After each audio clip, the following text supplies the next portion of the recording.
저는 학자도 아니고 연구하는 사람도 아닙니다. 대신에 지금도 애니메이션 프로듀서로서 애기 재우고 이제 밤마다 밤새면서 처절하게 뭔가를 막 일으켜 보려고 하는 그런 사람입니다. 그렇다고 해서 뭘 크게 이루어 놓은 것도 없습니다. 대신 제 경험담이 애니메이션 산업을 저는 왜 접하게 되었고 저는 어떻게 느끼고 어떤 벽에 부딪혔는지 말씀을 드리다 보면은 저는 1시간 안에 여러분께서 제 강의를 듣고 애니메이션 전문가가 되실 수 있으리라고는 생각하지 않고요. 대신에 애니메이션의 시청자에서 애니메이션을 산업적으로 보실 수 있는 기획자의 입장에서 그런 기회가 되었으면 좋겠습니다. 그래서 저는 제 어릴 적부터 이야기를 계속 해드리겠습니다. 제 어릴 적 그림 일기입니다. 1982년 4월 11일 한 32년 전 그리고 한 달 전 일기입니다. 오늘 화산지에다 그림을 그렸다. 나는 우리 집에서 박사라 그런지 그림을 내가 보기에도 잘 그렸다. 누가 학위를 줬다고 저 스스로 박사라고. 근데 부모님들의 칭찬이 그래서 중요한 겁니다. 아유, 이는 박사구나. 나는 이 다음에 커서 과학자가 될지 화가가 될지 모르겠다. 지금도 저는 이거를 계속 고민을 하고 있습니다. 이 다음에 커서 나는 과학자가 될지 화가가 될지 모르겠다. 만약에 저는 이제 이런 것들이 좋아서 시작을 했고 이런 일이 다른 게 또 생긴다면은 과감하게 또 그쪽으로도 갈 수 있을 것 같습니다. 이제 현재까지 제가 온 것 중에서 가장 저한테 잘 맞는 일이 이거인 것 같고요. 그래서 애니메이션은 그림을, 미술을 과학과 기술을 이용해서 표현을 하는 그런 장르이기 때문에 저는 제 어릴 적 꿈과 비교적 비슷하게 길을 걸어오고 있습니다. 대학생 때까지 저는 이제 미술을 계속 전공했습니다. 저한테 애니메이션은 어렸을 때 다들 그냥 보시는 정도, 그 정도만 봤습니다. 애국가 끝나면 이렇게 모여가지고 놀이터에서 빨리 와서 애국가 끝나면은 와서 애니메이션 보는 정도, 그 정도였고요. 제가 일본으로 건너가서 대학생 때 길거리에서 초상화를 그렸습니다. 한 1000장 정도 그린 것 같아요. 처음에는 700엔이라고 써놓고 700엔이면 거기서 싼 가격이거든요. 그래서 일단 자리에만 앉추면은 정말 열심히 그렸습니다. 막 눈가에 주름살, 귀 뒤에 점까지 그리면은 아무도 700엔을 주는 사람이 없고 2000엔, 3000엔을 주더라고요. 그래서 이렇게 내가 기회만 잡고 이렇게 최선을 다하면은 뭔가 그걸 보상을 받을 수 있지 않을까. 나의 문화에 관련된 재능과 노력에 대해서 이렇게 시작을 했습니다. 그리고 일본에서도 트럭 운전사도 석 달 했었고요. 애니메이션과 전혀 상관없는 일을 계속 하다가 그 뒤로는 이제 다시 와서 대학생 때 마지막에는 이제 나무 조각을 전공했습니다. 이때도 굉장히 만드는 걸 좋아해가지고 한 4학년 때는 제가 공모전에서 상만 받고도 이제 학교를 다니고 이랬었습니다. 아까 초상화 그릴 때는 대학생인데 한 10달 정도 일하고 와서 한 1년 생활비 정도를 벌어갖고 왔거든요. 그래서 뭘 해도 이쪽에서는 굶지 않겠다라는 그런 생각은 가지고 있었고요. 그래서 불상 조각 이런 걸 좀 하다가 한 번에 저한테 기회가 왔습니다. 그 당시 이제 인간문화재 선생님께서 하하, 이 녀석 곧잘 하네. 너 내 공방 들어와서 주말마다 와서 작업을 해라. 라고 해서 선생님 밑에 들어가서 한 3년 정도 조각을 공부했습니다. 이 비석이 공주 마곡사에 있는 비석인데요. 여기 보시면 한송 홍석화라고 되어 있는 게 이제 제 이름입니다. 제가 조선시대 300년 내려오는 계보의 이제 마지막 불상 조각을 했던 제가 불상한 사람입니다. 근데 저는 이 일이 저한테 정말 재밌지는 않았던 것 같아요. 불상 조각이라는 것은 공예 쪽에 가까웠죠. 하지만 그것도 누가 보더라도 예술입니다. 대신에 기술의 극을 보여주는 불심을 통해서 이런 장르였는데 저한테는 그렇게 맞질 않았습니다. 그래서 제가 어느 날 조각이 막 움직이는 그런 영상을 보게 됐습니다. 이게 애니메이션인지도 몰랐어요. 조각이 그 당시 이걸 알면은 클레이 애니메이션이라는 장르인데요. 조각이 이렇게 막 움직이더라고요. 근데 이런 식으로 조각이 제가 움직이는 것을 보고 그 전에 불상 조각에서 항상 선생님께서 생명력을 불어넣어라 라고 했는데 이미 그런 것들이 해외에서는 벌써 많은 작업이 되어져 있더라고요. 그래서 저는 이게 내 갈 길이다.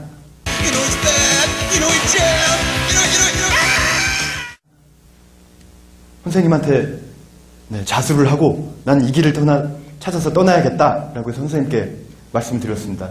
선생님, 저는 죄송하지만 이건 아닌 것 같습니다. 선생님의 사랑에 부응하지 못할 것 같습니다. 말씀드렸더니 선생님께서 그래, 너는 정말 그게 맞는 것 같다. 너는 이거는 아닌 것 같다. 애니 뭐라고? 만화 영화니? 그래, 너 그런 거 가서 해라. 해서 저는 애니메이션을 시작하게 됐습니다. 당시 애니메이션이 그 일이 한 12, 13년 전인데요. 아직 산업적으로 물론 자리는 잡았지만 제가 그 속으로 들어가진 못했습니다. 저는 말씀드렸듯이 작가에서 출발을 했기 때문에요. 그래서 제가 그걸 배우겠다고 들어가면 자꾸 그 회사가 망하고 들어가면 망하고 하다가 어느 어학 강의를 교재를 만드는 영어 회사에 들어가서 동영상 강좌를 찍는 아르바이트를 했습니다. 근데 거기서도 뭔가 새로운 동영상 강좌가 없을까 이걸 찾고 있더라고요. 그래서 거기서 애니메이션이라는 걸 통해서 그 영어 강좌를 만들면 참 좋을 것이다.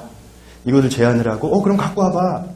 그래서 제가 이제 크리스마스 이렇게 설날까지 밤새가지고 집에서 혼자 영상을 만들어서 갖고 갔더니 괜찮네 싶어서 그 얘기를 듣고 저 그럼 정규직으로 취업시켜 주십시오 해서 입사를 한 다음에 한두 명씩 팀원을 모아서 한 3년 후에 독립을 해서 더 이상 영어 강좌는 만들지 않을 거야.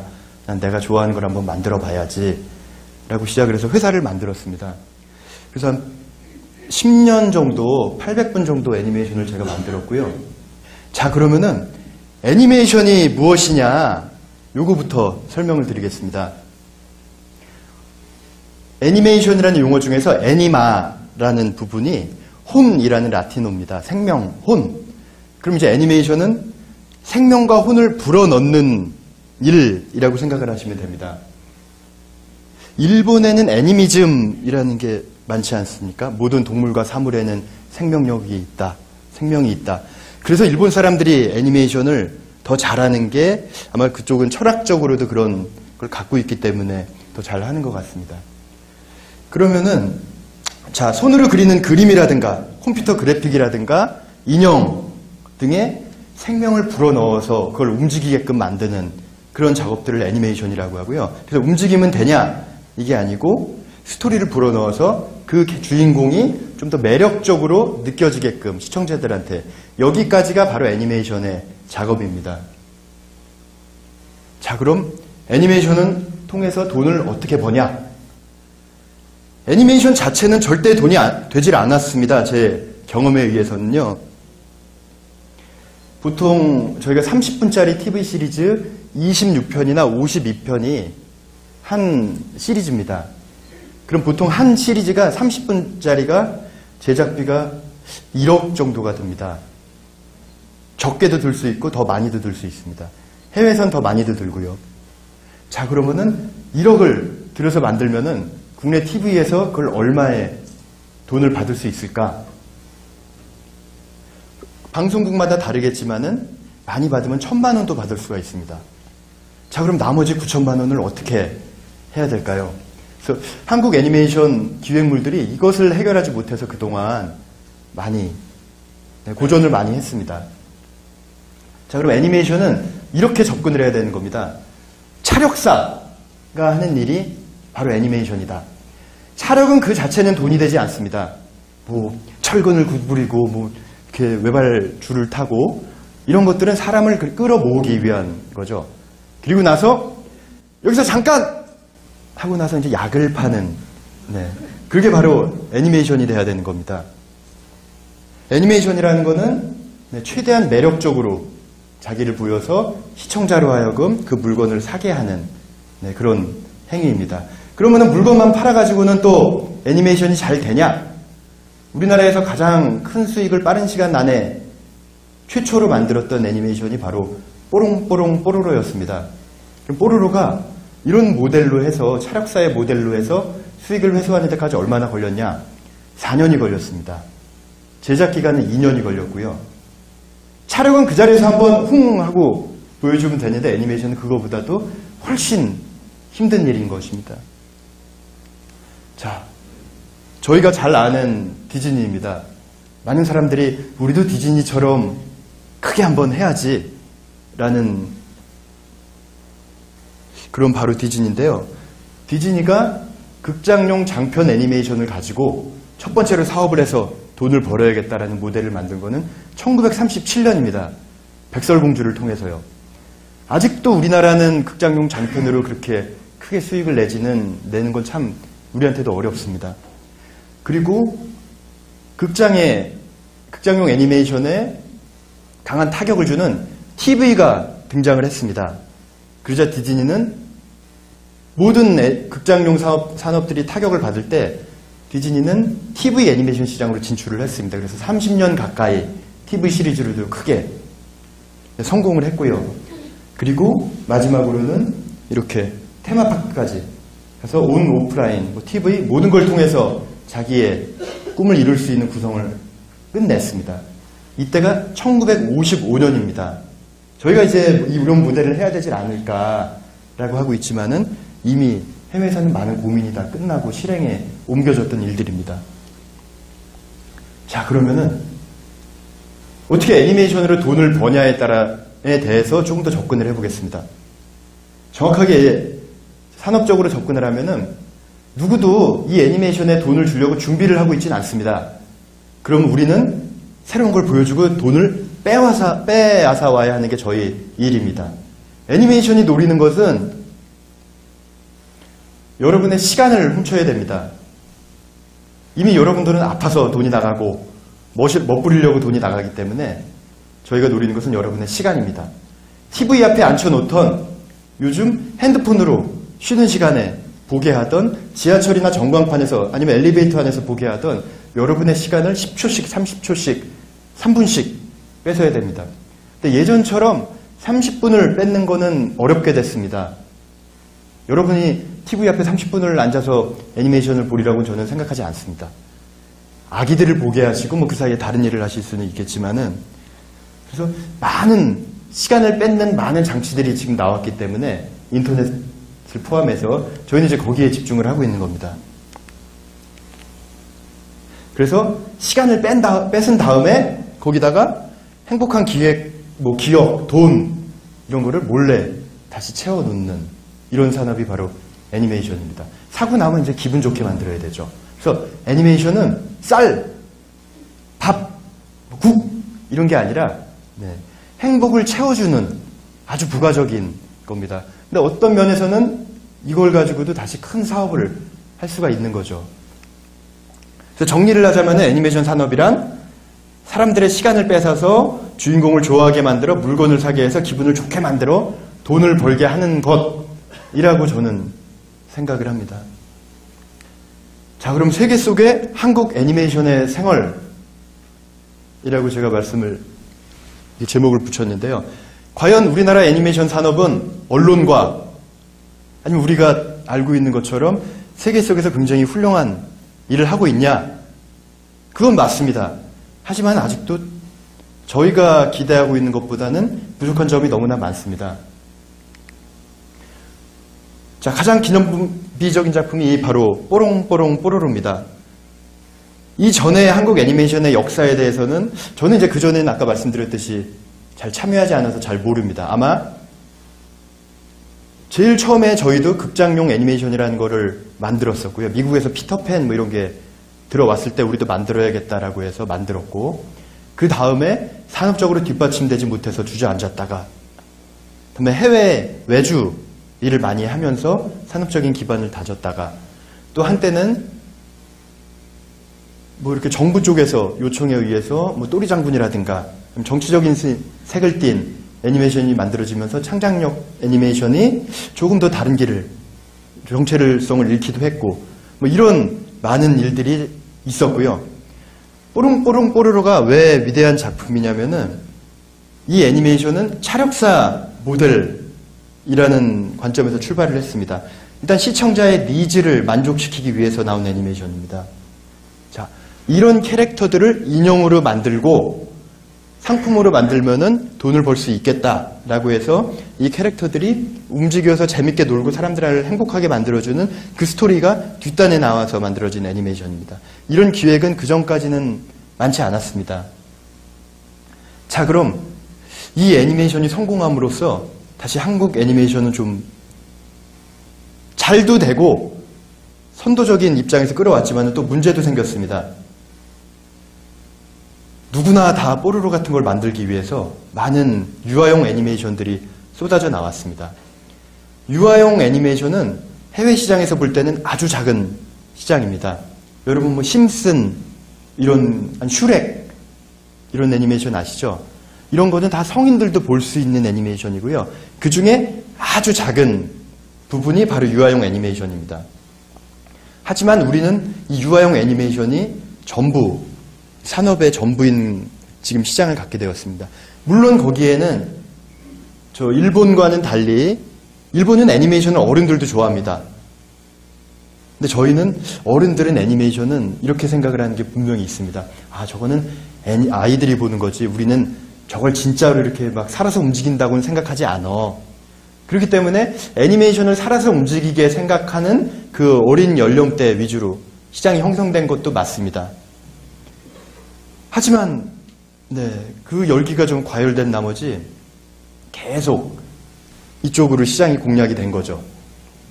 그래서 한쪽에서는 무슨 일이 벌어졌냐면 시장도 경쟁도 치열했지만은 굉장히 기술적으로 저희가 많은 노력을 하게 됩니다. 그래서 그런 일들이 기술을 축적하고 기술이 좋아지면은 잘 된 게 아니냐. 여기에 대해서 또 부작용이 발생을 했습니다. 계속 설명을 드리겠습니다. 자, 애니메이션은 또 산업적으로 접근을 할 때 시청자의 니즈도 있지만은 투자자들의 니즈를 따라 움직일 수밖에 없습니다. 특히 한국처럼 자본력이 약한, 투자력이 약한 환경 안에서는 자, 여기 요즘 다 유행하는 애니메이션입니다. 아주 인기들이 많습니다. 자동차가 변신을 합니다. 여기서는 모 브랜드 제품의 자동차가 또 변신을 합니다. 저 제품도 마찬가지고요. 이쪽에서는 비행기가 또 변신을 합니다. 이거는 로보카폴리는 이제 다들 알고 계시는 자동차가 변신을 합니다. 이런 제품들이 애니메이션들이 쏟아져 나왔습니다. 근데 여기에는 투자자들의 니즈가 들어 있습니다. 한쪽에서는 자동차 브랜드를 알리기 위한 자동차 회사의 그런 요청이 있었고요. 나머지들은 뭐 대부분의 요즘 이루어지는 추세는 전 세계 완구 시장의 대부분을 중국 업체들이 장악하고 있습니다. 중국 업체도 마찬가지로 제가 오늘 말씀드린 똑같은 역사를 가지고 있습니다. 해외 완구들의 제작 기지로서 중국 남부지방이 활성이 되다가 자기 작품들을, 그 엄청난 자본력을 바탕으로 자기 작품들을, 자기 브랜드를 만들기 시작을 했습니다. 이런 애니메이션들이 제작비가 뭐 40억, 50억 이렇게 될 수 있는데 중국 완구 업체에서 홍보비를 40억 쓰는 거는 아주 작은 일입니다. 1000억 단위로 프로젝트들이 움직이기 때문에요. 그래서 중국 업체들이 한국 기술이 좋고 기획력이 좋은 업체들과 같이 이런 플라스틱 완구로 나올 수 있는 애니메이션들을 만들기 시작을 했습니다. 그러다 보니까 또 이런 한쪽에서는 과열되는 부분들이 생긴 겁니다.